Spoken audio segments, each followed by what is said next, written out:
जिसे भी film industry का शौक है उन्होंने इस चीज को कभी ना कभी तो देखा ही होगा लाइफ में, एक क्लैपर बोर्ड। लेकिन क्या आपको पता है कि इस क्लैपर बोर्ड की जरूरत ही क्यों पड़ती है शूटिंग पे, और एक असिस्टेंट डायरेक्टर क्लैप बॉय का काम करने के लिए कितने पैसे चार्ज करता है, बताऊंगा मैं आज के इस एपिसोड में। इसके अलावा वो इंटरेस्टिंग किस्सा भी पूरा करूंगा कि कैसे मुझे मेरा पहला काम एज एन असिस्टेंट डायरेक्टर मिला था झूठ बोल करके, और कामत क्लब के बाहर उस वॉचमैन ने मुझे क्या कहा था जिसने मेरी दुनिया ही बदल के रख दी। हाय, मैं हूं अमित झा और आप देख रहे हैं AJ's movie world, your gateway to fulfil your dream.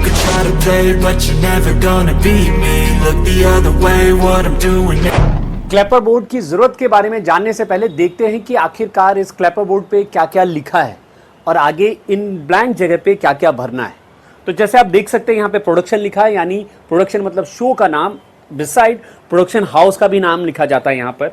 यहाँ रोल मतलब पहले ज़माने में रोल यूज़ होता था शूटिंग के कैमरे में, इसलिए रोल लिखा है, लेकिन आज के दिन में कार्ड यूज़ होता है, तो यहाँ पे कार्ड नंबर लिखा जाता है। यहाँ पे सीन यानी सीन नंबर लिखा जाता है। यहाँ पे टेक मतलब टेक नंबर लिखा जाता है। इसके अलावा डायरेक्टर का नाम यहाँ लिखा होता है, यहाँ कैमरामैन का नाम लिखा होता है, यहाँ शूट का डेट लिखा जाता है, और अगर सीन डे में शूट हो रहा है तो डे पे टिक किया जाता है, अगर सीन नाइट में शूट हो रहा है तो नाइट पे टिक किया जाता है, अगर सीन इंटीरियर में शूट हो रहा है तो इंटीरियर पे टिक किया जाता है, फिर एक्सटीरियर पे टिक किया जाता है। सिंक साउंड के लिए सिंक पे टिक या फिर एमओएस पे टिक की जाती है, और ये फिल्टर यानी कैमरे में कौन सा फिल्टर लगा है ये भी लिखा जाता है अगर कैमरामैन ने कहा है तो ये सब इंफॉर्मेशन क्लैप पे लिखी होती है। लेकिन ये सब लिखा ही क्यों जाता है, चलिए इसको जानने के पहले जानते हैं कि एक क्लैप का इस्तेमाल क्यों किया जाता है शूटिंग पे। क्लैप का इस्तेमाल शूट पे किया जाता है, लेकिन इसकी जरूरत एडिटिंग में पड़ती है। जी हाँ, दरअसल क्या है, जब भी कोई स्क्रिप्ट लिखी जाती है तो उसे सीन नंबर में डिवाइड किया जाता है, यानी कि सीन नंबर 1 पहला सीन, सीन नंबर 2 उसके बाद, सीन नंबर 3 उसके बाद। लेकिन जब शूटिंग किया जाता है तो जरूरी नहीं कि इसी ऑर्डर में शूट हो, यानी कि जरूरी नहीं कि सीन नंबर 1 पहले शूट हो और सीन नंबर 2 बाद में। इससे एडिटिंग में कंफ्यूजन हो सकता है कि कौन सा सीन कहां पे है, और इसी कंफ्यूजन को दूर करने का एक तरीका होता है क्लैप। चलिए एग्जांपल के तौर पे समझाता हूं। स्कूल के लिए फीस बड़ी लगती है, यूनिफॉर्म लगता है। यूनिफॉर्म रुक, तुझे जो भी स्कूल पसंद है ना उसका यूनिफॉर्म खरीद ले और चुपचाप जाके क्लास में बैठ जा। इतनी आबादी है किसी को क्या पता चलने वाला है। और पकड़े गए तो यूनिफॉर्म चेंज, स्कूल चेंज। देखा, कुछ बात थी उसमें। हम सब तो प्रोफेसर्स के रिमोट कंट्रोल पे चलने वाले रोबोट्स थे, वो बस एक ही था जो शायद मशीन नहीं था। What is a machine? हर वो चीज जो इंसान का काम आसान करे या वक्त बचाए वो मशीन है सर। गर्मी लगी है, बटन दबाया, हवा चालू, फैन, मशीन है सर। मीलों दूर आप अपने दोस्त के साथ बात कर सकते हैं, टेलीफोन, मशीन है सर। करोड़ों का हिसाब चुटकी में करता है, कैलकुलेटर, मशीन है सर। शूटिंग में इस्तेमाल होकर के एडिटिंग के काम को इजी बना दे ये क्लैप एक मशीन ही तो है सर। जी हाँ, आप ये इस चीज से समझ सकते हैं कि अभी अभी आपने जो सीन देखा उसमें पहला सीन कॉरिडोर में था, हालांकि दूसरा सीन क्लासरूम में था। अगर इसी ऑर्डर में शूट किया जाए तो होगा क्या, सबसे पहले हम कॉरिडोर में लाइटिंग करेंगे और उसके बाद वहां पे सीन शूट करेंगे, उसके बाद लाइट खोलेंगे और फिर उसे शिफ्ट करेंगे क्लासरूम में, फिर वहां पे लाइटिंग करेंगे और फिर वहां पे शूट करेंगे। अब मान लीजिए क्लासरूम के बाद अगला सीन फिर से कॉरिडोर में है, तो फिर से हम लाइट निकालेंगे और कॉरिडोर में लगाएंगे और फिर से लाइटिंग करके शूट करेंगे कॉरिडोर में। अगर इस तरह से ही शिफ्टिंग करके लाइटिंग करके शूट करेंगे तो आधा से ज़्यादा समय तो हम शिफ्टिंग में ही खर्च कर देंगे। तो इसी चीज़ को थोड़ा चैनलाइज और थोड़ा अच्छे तरीके से बनाने का एक तरीका है शूटिंग के पहले शेड्यूल बना करके शूटिंग करना। शेड्यूल में पूरी प्लानिंग की जाती है, और प्लानिंग मोस्टली इस तरह से होती है कि एक लोकेशन पे जितने भी सीन हैं वो एक साथ ही शूट हो। मतलब कि अगर क्लासरूम के सीन्स 10 है कहानी में तो 10 सीन एक ही साथ शूट हो, भले एक दिन 2 दिन या 3 दिन लगातार उसी जगह शूट करके खत्म किए जाए। इससे शूटिंग ईजी हो जाता है और समय भी काफ़ी बचता है। लेकिन यहीं पे प्रॉब्लम शुरू हो जाती है एक एडिटर के लिए, क्योंकि एडिटर को अब ये जानने में मुश्किल आएगी कि कौन सा सीन नंबर 1 है और किस दिन शूट हुआ है। इसी चीज को जानने में उसकी मदद करता है ये क्लैपर बोर्ड। जैसा कि आप देख सकते हैं क्लैपर बोर्ड में डिस्क्रिप्शन लिखे हुए हैं, क्लियरली लिखा हुआ है सीन नंबर। सो कोई भी शॉट अगर कभी लिया जाएगा तो उसके आगे सीन नंबर जरूर लिखा होगा क्लैप बोर्ड पे। अब इस सीन नंबर को फॉलो करके एडिटर उसी ऑर्डर में सीन्स लगाएगा। इसके अलावा लॉक शीट को भी फॉलो किया जाता है। एक पेपर होता है जिसमें शॉर्ट्स के रिलेटेड बाकी जानकारियां भी लिखी होती है, वो भी मदद करता है। उसके बारे में भी मैं बताऊंगा आगे किसी एपिसोड में। अब आप सोच रहे होंगे कि क्लैप पे लिखे डिस्क्रिप्शन से ही सब कुछ समझ आ जाता है एडिटर को, तो क्लैप देते समय ऐसा क्यों किया जाता है? दरअसल ऐसा करने में जो ये चट सी साउंड आती है, इसका इस्तेमाल करके एक एडिटर ऑडियो सिंक करता है। एग्जाम्पल के तौर पर, दरअसल आप जैसे आजकल कैमरे पे वीडियो और ऑडियो एक साथ रिकॉर्ड करते हैं, वैसा हमेशा नहीं होता था। फिल्म मेकिंग में शुरू के ज़माने में ऑडियो अलग रिकॉर्ड होता था, यानी अलग मशीन पे, और वीडियो अलग रिकॉर्ड होता था कैमरे पे। लेकिन फाइनली जो आउटकम होता था वो वीडियो और ऑडियो एक साथ आता था, यानी सिंक में। अब ये ऐसा कैसे किया जाए, इसका एक बेस्ट तरीका था ये क्लैप। दरअसल इस क्लैप में जब भी ये टकराने की वीडियो होती है, उसको मैच किया जाता है टकराने के इस साउंड से। जैसे ही इस चीज़ को मैच कर दिया जाता है तो पूरा ऑडियो सिंक हो जाता है, एक लाइन में आ जाता है ना नया तरीका ऑडियो और वीडियो सिंक करने का, और बहुत ही आसान है। कोई भी क्लैप बॉय बन सकता है और इजीली ये काम कर सकता है, राइट? इतना इजी भी नहीं है। हालांकि मुझे ज़िंदगी में सिर्फ एक बार मौका मिला है एज अ क्लैप बॉय काम करने का, और वो था फिल्म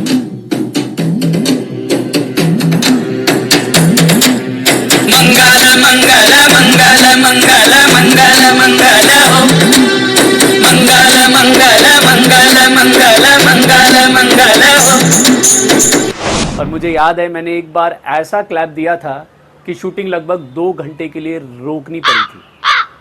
उस दिन क्या हुआ था उसके बारे में मैं बताऊंगा अगले एपिसोड में। इसके अलावा कुछ टेक्निक्स भी बताऊंगा क्लैप कैसे देनी चाहिए अगले एपिसोड में। अब बात करते हैं उस कहानी की जिसे मैंने अधूरी रखी थी लास्ट एपिसोड में। शुरू करते हैं उस कहानी। तो कहानी शुरू करने के पहले जान लेते हैं कि अभी तक हमने क्या क्या सुना है। दरअसल अभी तक मैंने आपको बताया है कि कैसे 17 दिनों तक कामत क्लब के बाहर मैं बैठा रहता था, स्ट्रगल करते हुए अपने पहले काम की तलाश में एज एन असिस्टेंट डायरेक्टर। और फाइनली 17 दिनों के बाद एक वॉचमैन को मुझ पे दया आ जाती है, और वो एक दिन मुझे ये प्रॉमिस करते हैं कि वो अंदर जाकर के किसी न किसी प्रोडक्शन वाले से मेरी मीटिंग करवाएंगे। और इसी आस में मैं सुबह से शाम तक उस दिन बैठा था। वो सुबह से लगभग 5-6 बार ये ट्राई कर चुके थे और हर बार नाकाम हुए थे, और आखिरकार रात 9 बजे वो फिर से आए बात करके, और उन्होंने मुझसे कहा बात हो गई है। मतलब मेरी पहली मुलाकात होने वाली थी किसी प्रोडक्शन वाले से। आप समझ नहीं सकते कि मैं उस वक्त कितना एक्साइटेड था, मैं इमोशनल भी हो रहा था। और फाइनली थोड़ी देर के बाद वो वॉचमैन ने वहाँ पे वो लिखना शुरू किया। उन दिनों वो पेपर शीट होता था, उस पेपर शीट में सब एंट्री की जाती थी कि कौन अंदर जा रहा है, नाम नंबर ये। जब वो चिट लिख रहे थे ना, तो उन्होंने धीरे से मुझसे कहा कि अमित, मेरा तो नहीं हो पाया, आई होप आपका हो जाए। मैं थोड़ा कंफ्यूज हुआ और मैंने पूछा क्या नहीं हो पाया सर? तो उन्होंने बोला इंडस्ट्री में एंट्री। मैं भी एक्टर ही बनने आया था यहाँ पे, अभी एक्टिंग नहीं कर पाया, काम नहीं हो पाया, तो अब वॉचमैन का काम कर रहा हूँ। मैं एक्चुअली बहुत सरप्राइज हो गया था। मतलब मैं समझ नहीं पा रहा था कि एक आदमी जो कि फिल्म इंडस्ट्री के इतने नज़दीक है, इनफैक्ट वहाँ पे वॉचमैन का काम कर रहा है, और उसे इंडस्ट्री में काम नहीं मिला। मैं एक्चुअली अंदर अंदर थोड़ा कंफ्यूज भी हो गया ये सोच करके कि यहाँ मुझे काम मिलेगा क्या, क्योंकि मैंने भी कभी ज़िंदगी में काम नहीं किया था और मैं एज एन असिस्टेंट डायरेक्टर काम ढूंढ रहा था। हालांकि दोनों के प्रोफेशन में थोड़ा फ़र्क था, वो एक्टर बनना चाहते थे, मैं डायरेक्शन में जाना चाहता था, लेकिन कंफ्यूज तो हो गया।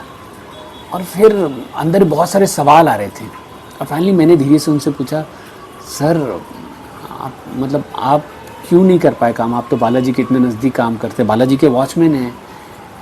तो उन्होंने बोला पैसा। बोला पैसा?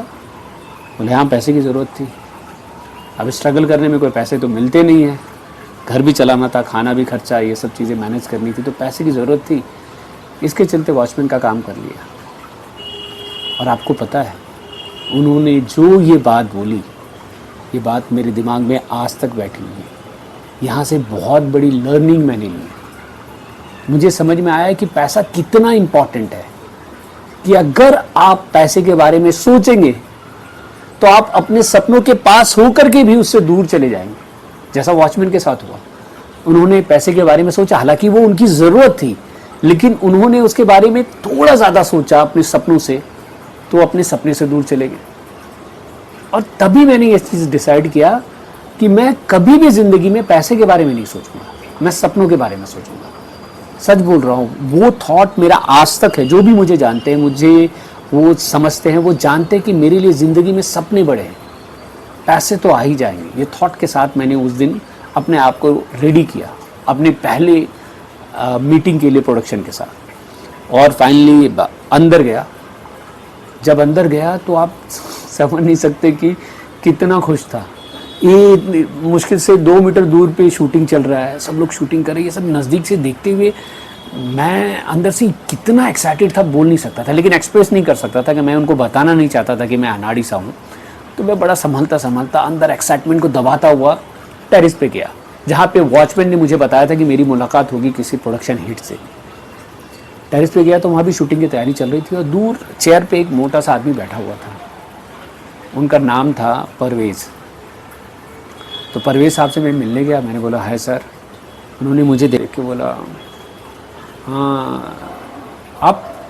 मैंने बोला सर वो वॉचमैन ने भेजा है, वो चिट दिखाते हुए। बोला हाँ वॉचमैन बोल रहा था यार तू 17-18 दिन से इधर आके बैठा है, मिलना चाह रहा था, क्या हुआ, हम मिले क्या कभी? मैंने बोला नहीं सर, वो मैं तो काम ढूंढ रहा हूँ। ढूंढ रहा है मतलब मैं सर असिस्टेंट डायरेक्टर बनना चाहता हूँ। उन्होंने बोला अच्छा, तो मतलब कभी काम नहीं किया, पहली बार कर रहा है? मैंने बोला नहीं सर, मैंने किया है, मैंने 2 साल काम किया। बहुत बड़ा झूठ था। मैंने ज़िंदगी में कभी काम नहीं किए थे, लेकिन मैंने उनके सामने झूठ बोला कि मैंने 2 साल काम किया, क्योंकि मुझे लगा कि अगर मैं झूठ नहीं बोलूँगा तो शायद वो अगले सेकंड बोले कि निकल जाओ यहाँ से। फिर उन्होंने बोला तुमने 2 साल काम किया, तो अभी तो तुमने बोला कि तुम काम ढूंढ रहे हो, एज एन असिस्टेंट डायरेक्टर काम करना चाहते हो। मैंने बोला सर चाहता हूँ, मतलब बालाजी में काम करना चाहता हूँ एज एन असिस्टेंट डायरेक्टर, लेकिन मतलब मैंने काम किया है सर 2 साल। उन्होंने ध्यान से मुझे देखा ऊपर से नीचे। अच्छा ठीक है, कितना पैसा चार्ज करोगे? मैंने बोला सर कुछ भी नहीं। फिर से वो पलटे, वो साइन कर रहे थे, रुक गए। रुक करके उन्होंने मुझे देखा, मतलब तुम काम करोगे और पैसे नहीं लोगे? मैंने बोला नहीं सर, ये बोल रहा हूँ कि आप पहले मेरा काम देख लीजिए। अगर आपको लगता है कि मेरा काम ठीक है और मेरे काम के लिए कुछ पैसे मिलने चाहिए मुझे, तो आप खुद डिसाइड कर लीजिए, मेरा काम को डिसाइड कर लीजिए, मेरा पैसे कितने होंगे। वो इम्प्रेस हुए।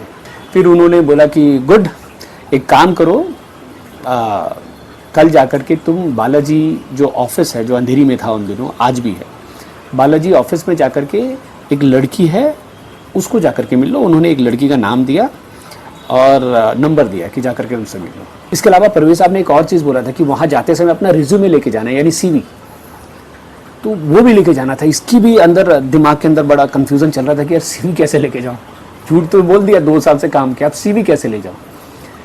और तब मुझे याद आई मेरे बचपन के दोस्त कुलदीप की। कुलदीप आज के दिन में भोजपुरी फिल्मों का बड़ा एक्टर है।